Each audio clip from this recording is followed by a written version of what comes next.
Letter 156 on temptations during the time of prayer. August 11, 1892. Sister in the Lord and my spiritual child, Mother M., I received your letter of August 5th.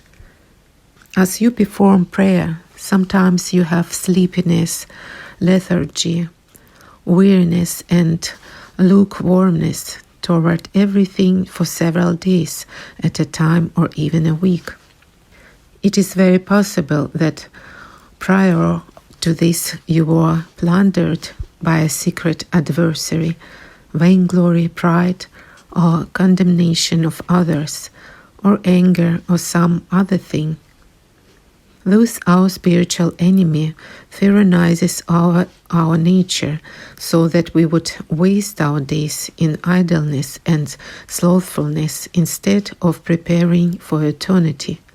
The slumber of my slothfulness, it is written, prepares eternal torment.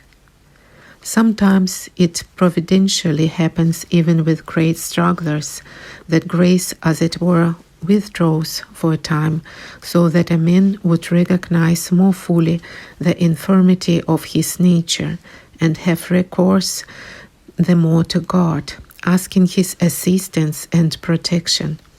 For great strugglers striving and laboring in prayer, this is the most auspicious time to lay hold of great crowns, since the kingdom of God suffereth violence, and the violent take it by force.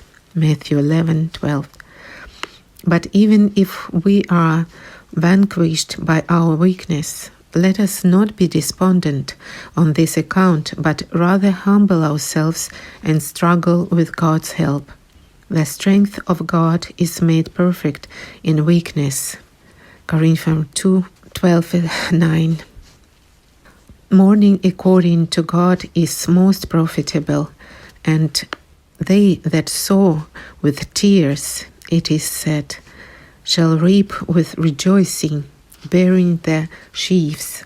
Psalm 125:6-8. Of good intentions and works.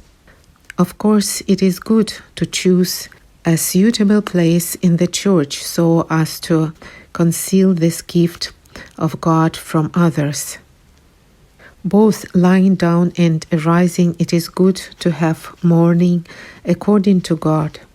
The holy prophet King David, even while on the royal throne, had time and had the custom of watering his couch with his tears.